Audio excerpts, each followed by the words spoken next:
honored to be here with Professor David Myers, a professor of history at UCLA, recently served for 5 years as the chair of the department, and has a long bio of accomplishments. But I just want to note his two forthcoming books, The Stakes of Jewish History on the Use and Abuse of Jewish History for Life, based on the 2014 Franz Rosenzweig lectures at Yale, and a volume on Jewish history for the Oxford University Press, very short introduction series. So looking at that second work, I'd love to hear a little bit of, looking at this big question that even the Dalai Lama was fascinated with, of how do Jews survive? And I guess the first place to look is historically. What would you say were the leading factors that led to Jewish survival? In the course of writing this book, Yes. This very dense 35,000 word book on the entirety of Jewish history, Wow. I actually had to think about how is it that this people survived against all odds and facing difficult circumstances in many different historical periods and parts of the world. And I came up with a pair of answers that I don't think explain everything, but explain a good deal of this remarkable phenomenon of Jewish survival. And the answers are very counterintuitive. The answers are actually factors that are usually seen to be causes for Jewish disappearance, not survival. So the first of them is assimilation. Now, we often think of assimilation as the problem to fight against. The problem, we have to mobilize all of our communal resources to fight against that. Right. I want to argue that assimilation has been a preservative force in Jewish life. And here I'm not making an original claim. The great historian and former chancellor of the Jewish Theological Seminary, Gerson Cohn, delivered an address to the Hebrew Teachers College in 1966 called The Blessing of Assimilation in Jewish History. And he said the following: not only is it the case that in every period of Jewish history has there been a process of assimilation, that process of assimilation has been a key to the ongoing cultural renewal of the Jews. Had Jews not interacted with host societies, borrowed from the cultural properties of that society, and then transformed them back into a Jewish idiom, Jews would have become a fossilized entity millennia ago. He turned on its head a famous Midrash that said the Jews survived because they did not change their name, their language, or their dress, their Shem, their Lashon, or their Malbush. That acronym represents Shalem, the Hebrew word for wholeness, and it has been a fundament of traditionalist belief that Jews survived by resisting the absorption of those things. In fact, Cohn argues, Jews always absorbed the languages, the names, and the dress norms of the surrounding culture. So assimilation has been, following Cohn, an essential key to Jewish preservation. My addition to Cohen's argument is that had assimilation continued unchecked over the course of time, then Jews indeed would have disappeared.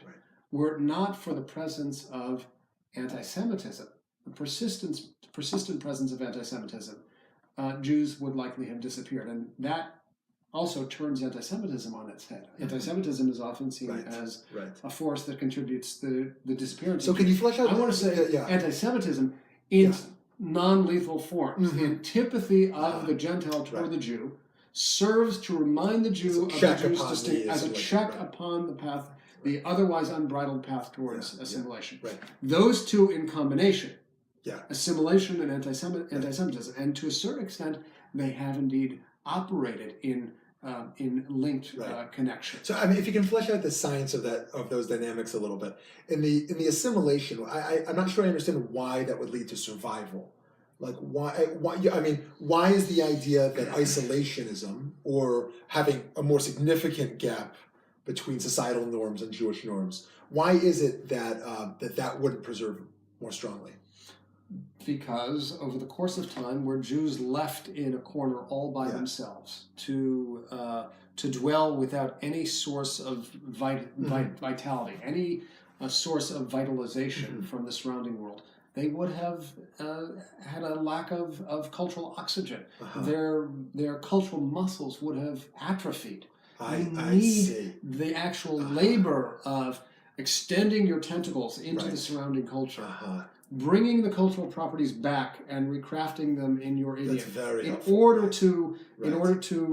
hone your muscles. Right. Atrophy would have set in. Yeah. A kind of cultural endogamy would have set in that would have had, I think, quite disastrous. Right. This is one of the reasons I think that other small groups that did not have that same talent Right. for cultural integration and Right. social interaction have disappeared from the stage of history, Right. while the Jews Right. have not. Now, I mean, is it actually possible to resist assimilation? I mean, even if you look at ultra-Orthodox communities which attempt to resist it, fight it in every facet of their operations, they assimilate in other ways. Yeah, I'm about to give a lecture Yes. here in Phoenix Right. in 15 minutes Yes. that will argue that it isn't possible to Right. resist assimilation Yeah.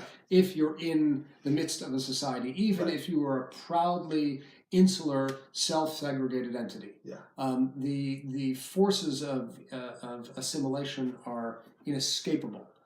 You open the door, for example, to political engagement in order to advance the interests of your community. Mm-hmm. You can't then close it without allowing for the entry of cultural properties that you deem alien into the community. Yeah. You can't be part of American society, even if you are a segregated, insular, enclave society. You simply can't be part of American society and not be subject to the process of assimilation in some way. Yeah. And so I would say that this is just certainly in the 21st century. It's a fiction to believe that a traditionalist community can be altogether Right. cut off. And I would say, moreover, it's a delusion to Yeah. believe that it's healthy for Right. a community like that to be altogether cut And in off. fact, to be unconscious of those dynamics in some ways is to kind of distort the values you care about even more because you're less aware and intentional about your. Or to avoid being too unnerved by a conscious subordination to the Right. forces of American society. Right. It may be a Right. good thing not to acknowledge that this goes on, not to Right. acknowledge that yes, we are opposed to the internet, except we need it when we engage in our economic Right. lives, and maybe there's a little shading from economic activity into just general curiosity. Mm-hmm. I think acknowledging that there is a gradual, incremental, unavoidable process of, let's call it, assimilation or integration, even to a proudly segregated community. Mm-hmm. I think maybe acknowledging would be difficult. So better to delude yourself into thinking Right. that it's not. Right. So what's the prescriptive recipe for Jewish leadership here then? Because certainly Professor Myers is not saying we should increase assimilation and anti-Semitism. So, but if those are the two factors that actually ensure survival more, how do we sort of proactively embrace? Right. So let me say a little bit more about the second, because then we can maybe think through this together. Because I don't have I think a completely compelling answer to your question. Uh-huh. The second point about anti-Semitism argues that historically, non-lethal doses of anti-Semitism have served to check that otherwise unrestrained path towards a kind of self-abnegating, self-denying assimilation. In the modern era, to be sure, anti-Semitism has not disappeared, but we've seen a new phenomenon, which is that the conscious fight against anti-Semitism has become an important mode of Jewish self-identification. Now, when we look at American society in the 21st century, we see that rates of anti-Semitism have dropped to historic proportions. There are given years in which they spike a little bit, but the general trend in American society is toward the diminution of anti-Semitism as a significant factor in Jewish life. What do we do in such a case like that, given that the defense against anti-Semitism through that alphabet soup of Jewish organizations, many of which have done extremely important work, that identifying with those organizations has been a central feature of one's Jewishness. And there, I think, the burden really falls upon the whole world of Jewish education to begin to acknowledge that the fight against anti-Semitism, what I call the negative criterion of Jewish identity, has been a foundation of the modern Jewish experience. And there may come a day when it will not be as effective in serving as such, and we will have to fill that vessel with positive content. And so I think we have not yet reached the point where we don't need to worry about anti-Semitism altogether. But it is conceivable that in American society we will. Yeah. And I think the challenge really is to fill that vessel of identity with a richer, more textured sense of Jewish culture, religious experience, and prepare for the day when we can't rely on that negative criteria to say, I am a Jew because I know that there's anti-Semitism out there. Right. As Sigmund Freud acknowledged when he encountered an anti-Semite at the University of Vienna, he was reminded that he was a Jew and made his way to the local B'nai B'rith Lodge, which was a unit intended to provide a place of refuge for Jews who felt that their path to assimilation had somehow been obstructed, and that they could together fight this noxious force in their lives. We have to prepare ourselves, and this is not a sad moment, for the prospect that we may not have to devote as much of our resources to that phenomenon, certainly in America. And we have to prepare ourselves with an alternative, positive educational and cultural message. So you started looking forward moving from the history of survival to looking forward. Where's the Jewish community headed today on a demographic level, political, intellectual, cultural? Where do you see us headed? And do you think this same model that you've identified from the past will be the same relevant one here? Yeah. Well, it's interesting to ponder that question, I would say, on a couple of levels. It's interesting to ask that question about Phoenix, but where it's headed. But unfortunately, I don't have much detailed data to rest on. Nationally, it's interesting to think. We have a very interesting set of data that come from the New York metropolitan area. I think this is a 2012 or 13 study that showed that 30% of the New York Jewish metropolitan area's Jewish population is Orthodox. 60% of the first graders who are Jewish are Orthodox, which suggests to us that the future of New York Jewry will be Orthodox. Now, it's not necessarily the case that as goes New York, so goes the rest of America. But it is certainly the case that New York has a disproportionately large effect upon the future of the American Jewish community. So that's an interesting premonition of what will be in arguably the most important Jewish community in the United States. And I think that would bring with it a shift in traditional political attitudes. One is struck by the quite remarkable anomaly that is perhaps best summarized in the famous statement of Milton Himmelfarb from 1964, which is that Jews earn like Episcopalians and vote like Puerto Ricans. That stunning anomaly has obtained up to the present election, whereby Jews are amongst the highest earners in American society and most consistent Democratic voters. That those two being otherwise dissonant criteria. I suspect that at least in New York, that the political winds will shift if the demographic trends continue in the direction of that pointed to in that 2012 or 13 study. The rest of the country, I think, will not necessarily follow that trend, and if it may well follow, in fact, an opposite trend, which is growing detachment from traditional ritual observance and a continuation of that political history, in which case we may have a sharp divide between the center and the periphery, or the center and smaller centers. So that's one scenario to bear in mind. The other is at the global level. So one of the things that we see in the 21st century are the forces of globalization, for better or for worse. Globalization allows the Jewish community worldwide to be a small global village. We have instantaneous communication. We have frequent travel. I can tell you that in my own field of Jewish studies, the divide between Israel and North America, which once existed just because of physical difference, has been completely eliminated. And we interact and collaborate with our Israeli colleagues on an ongoing daily basis. So in that regard, we have shrunk the differences and really represent one global, small global village. At another level, however, there is an important demographic shift underway, which is to say that I believe in the aftermath of the Second World War, 95% or more of the world's Jewish population lived outside of the land of Israel. Today, I think 43% of the world's Jewish population lives in the land of Israel, and the largest number of Jews live there.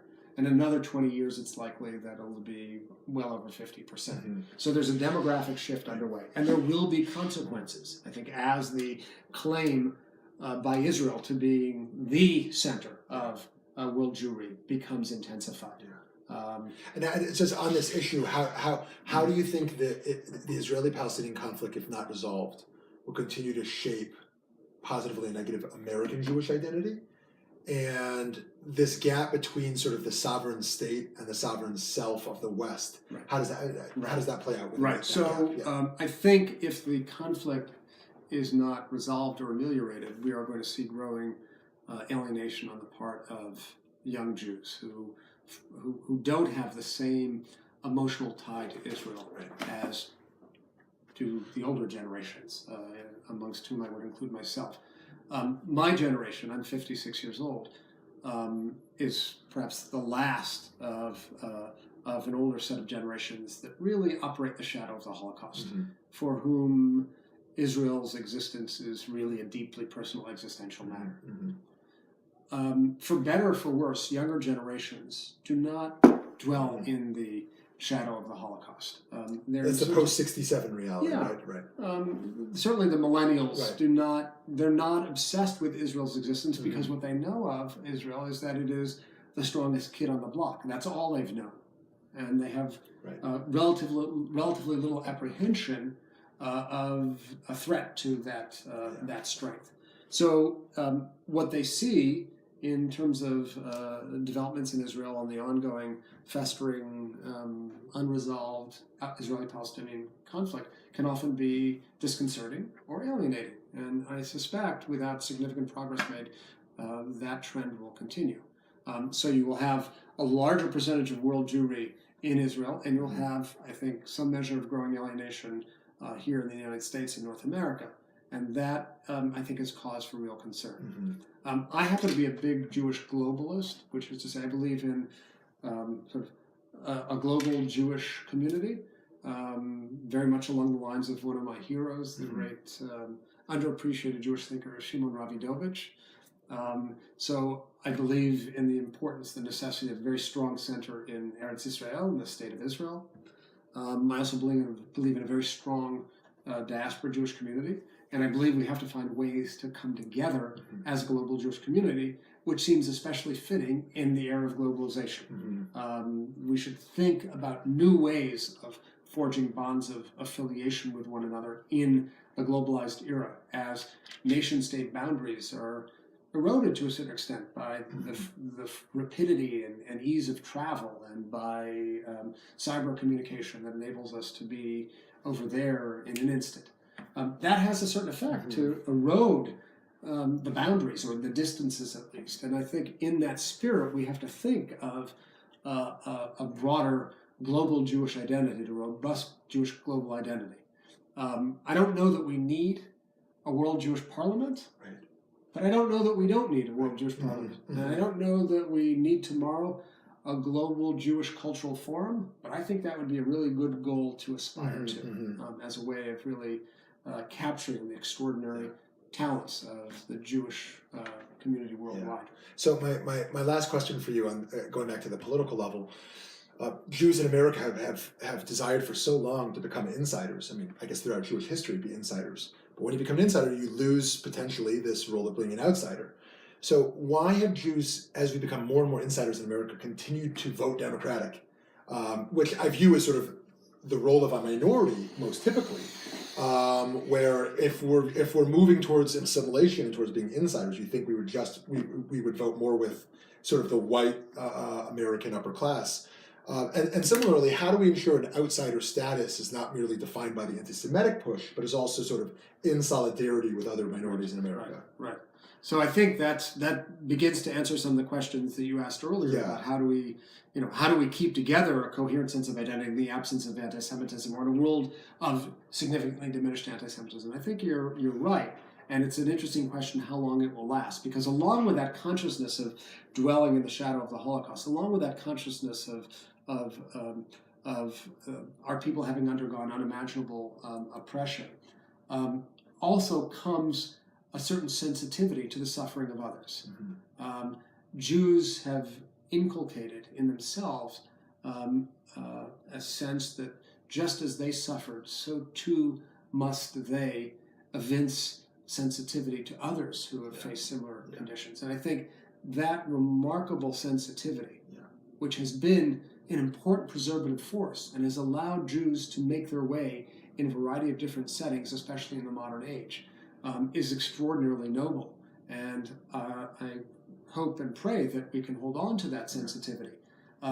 Just as younger Jews have lost an awareness of the precariousness of Jewish life, I hope that they don't lose a sense of appreciation for the historical oppression that Jews underwent and the need to internalize that and then project outward a sense of sensitivity towards others in need.